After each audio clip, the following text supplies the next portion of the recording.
Assalamualaikum warahmatullahi wabarakatuh. Kami dari kelompok 5 perpajakan akan membawakan pembahasan mengenai PPN. Kelompok kami terdiri dari Almaratu Saleha, David Putra Siregar, Lisa Rahmawati, Nurul Hasanah, Muhammad Saifuddin, dan Muhammad Fadli Susilo. Dalam perkembangannya, Undang-Undang PPN telah mengalami 4 kali perubahan. Perubahan pertama melalui Undang-Undang Nomor 11 Tahun 1994 yang mulai berlaku pada 1 Januari tahun 1995. Perubahan kedua dilakukan melalui pengesahan Undang-Undang Nomor 18 Tahun 2000 yang berlaku pada 1 Januari tahun 2001. Selanjutnya, perubahan ketiga yaitu pada tahun 2009 melalui Undang-Undang Nomor 42 Tahun 2009 yang mulai berlaku pada tahun 2010. Perubahan terakhir Undang-Undang PPN dilakukan pada tahun 2021 yang termasuk dalam materi Undang-Undang Nomor 7 Tahun 2021. Undang-Undang Harmonisasi Peraturan Perpajakan yang mulai berlaku pada 29 Oktober tahun 2021 khususnya berkaitan dengan kebijakan tarif. Tarif PPN yang berlaku di Indonesia juga telah mengalami beberapa kali perubahan. Pada tahun 1950-an, seiring dengan berlakunya sistem pajak penjualan yaitu PPN, dikenakan tarif umum yaitu 10%. Kemudian pada tahun 1974, tarif PPN berubah menjadi 3 golongan, yaitu golongan pertama 0% bagi jenis barang yang dibebaskan dari PPN. Golongan kedua yaitu 5% bagi jenis barang berupa karton, kertas membungkus, kertas tulis, kertas cetak, karbon, dan lain-lain. Golongan ketiga yaitu 10% bagi jenis barang yang tidak termasuk dalam kategori pertama dan kedua. Kemudian pada tahun 1983, sesuai dengan Undang-Undang Nomor 8 Tahun 1983, berlaku sistem pajak pertambahan nilai yaitu PPN dengan tarif 10%. Tarif 10% ini konsisten diterapkan hingga akhir Maret tahun 2021, dan pada 1 April 2022 tarif PPN berubah menjadi 11%, sesuai yang telah diatur dalam Undang-Undang Harmonisasi Peraturan Perpajakan. Selanjutnya, apa itu PPN? PPN merupakan pajak pertambahan nilai yang dikenakan atas setiap konsumsi barang kena pajak atau yang disebut BKP dan jasa kena pajak atau yang disebut JKP yang dilakukan di dalam daerah PBN yang diserahkan oleh pengusaha kena pajak. Selanjutnya ada karakteristik PPN. PPN adalah pajak tidak langsung, artinya beban pajak dilimpahkan kepada pihak lain sehingga pemikul pajak dan menyetor pajak ke negara berada di pihak yang berbeda.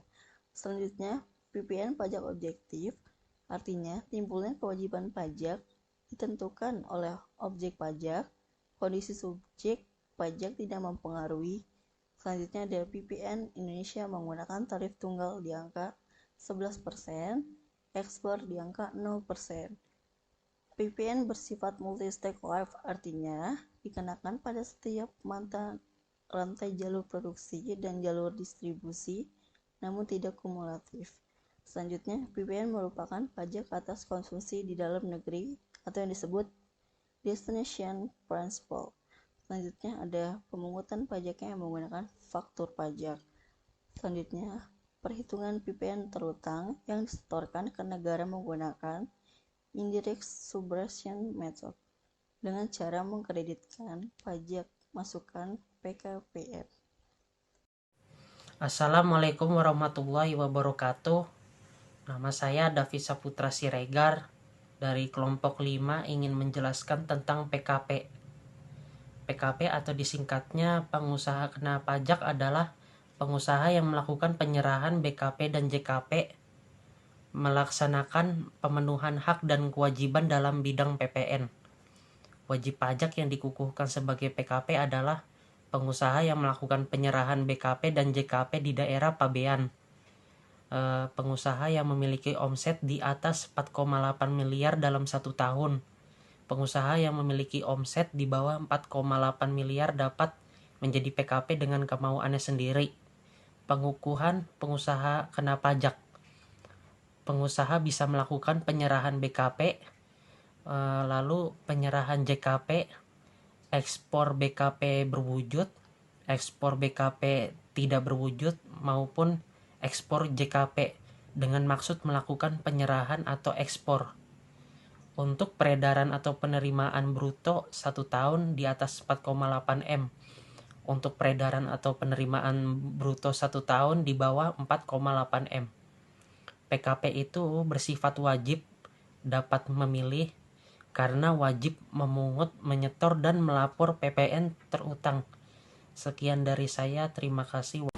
Di sini saya akan menjelaskan objek PPN pasal 4 UU PPN. Yang pertama ada penyerahan BKP di dalam daerah pabean oleh PKP, yang kedua impor BKP, yang ketiga penyerahan JKP di dalam daerah pabean oleh PKP, yang keempat pemanfaatan BKP TB dari luar daerah pabean di dalam daerah pabean. Nah, yang kelima ada pemanfaatan JKP dari luar daerah pabean di dalam daerah pabean. Yang keenam ekspor BKP berwujud oleh PKP. Yang ketujuh ada ekspor BKP TB oleh PKP. Dan yang kedelapan ada ekspor JKP oleh PKP. Nah, adapun objek PPN pasal 16C dan D UU di dalam PPN. Secara khusus PPN juga dikenakan atas kegiatan yang membangun sendiri yang dilakukan tidak dalam kegiatan usaha atau pekerjaan oleh orang pribadi atau badan yang hasilnya digunakan sendiri atau digunakan oleh pihak lain. Terus adapun penyerahan BKP berupa aktiva yang menurut tujuan semula tidak untuk diperjualbelikan oleh PKP kecuali atas penyerahan aktiva yang pajak masuknya tidak dapat dikreditkan.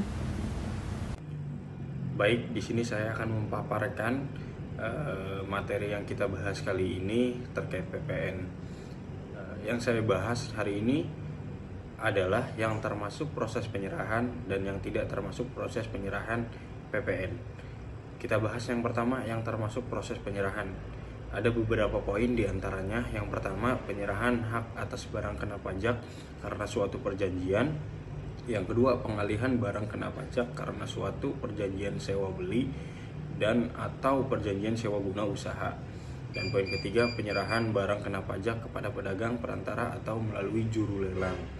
Yang kedua, kita bahas terkait tentang tidak termasuk proses penyerahan. Poinnya yaitu penyerahan barang kena pajak kepada maklar sebagaimana dimaksud dalam Kitab Undang-Undang Hukum Dagang. Poin kedua, penyerahan barang kena pajak untuk jaminan utang piutang. Dan yang terakhir, penyerahan barang kena pajak dari pusat ke cabang untuk sebaliknya, dan penyerahan barang kena pajak antar cabang. Dalam hal pengusaha, kena pajak tersebut memperoleh izin pemutusan tempat kerja terutang. Terima kasih. Saya Maratu Saleha izin melanjutkan materi selanjutnya, yaitu pajak masukan yang tidak dapat dikreditkan. Yang pertama ada PPN atas barang atau jasa kena pajak sebelum pengusaha dikukuhkan sebagai pengusaha kena pajak. Yang kedua ada PPN atas barang atau jasa kena pajak yang tidak mempunyai hubungan erat dengan kegiatan usaha. Yang ketiga PPN atas pemeliharaan dan perolehan kendaraan bermotor baik sedan maupun station wagon kecuali produk tersebut untuk penyewaan ataupun barang dagang. Selanjutnya ada PPN atas barang atau jasa kena pajak yang faktur pajaknya memenuhi ketentuan pasal 13 ayat 5 atau ayat 9 UU nomor 41 tahun 2009. Selanjutnya ada PPN atas barang atau jasa kena pajak yang pajak masuknya ditagih dengan ketetapan sesuai ketentuan pajak yang berlaku. Yang keenam ada PPN atas barang atau jasa kena pajak yang pajak masukannya dilaporkan pada surat pemberitahuan masa pertambahan nilai suatu pajak yang sebagaimana dilaporkan pada saat pemeriksaan. Yang terakhir ada PPN atas barang atau jasa kena pajak selain modal atau jasa kena pajak sebelum pengusaha kena pajak berproduksi. Sekian dari saya, terima kasih. Kesimpulannya adalah pajak pertambahan nilai atau PPN adalah pungutan yang dibebankan atas transaksi jual beli barang dan jasa yang dilakukan oleh wajib pajak pribadi atau wajib pajak badan yang telah menjadi pengusaha kena pajak atau PKP. Sekian dari kelompok kami, kurang lebihnya mohon maaf. Wabillahi taufiq wal hidayah. Assalamualaikum warahmatullahi wabarakatuh.